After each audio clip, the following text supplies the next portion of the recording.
How to share Capcut project with another person. Hello everyone, welcome to this channel. I'm Emily and I'm here to help you out today. So without any delay, let's get started. So first of all, launch the Capcut application on your device.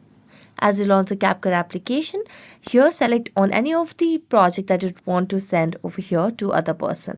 So I'm going to select on the project over here. So simply tap on the three dotted line.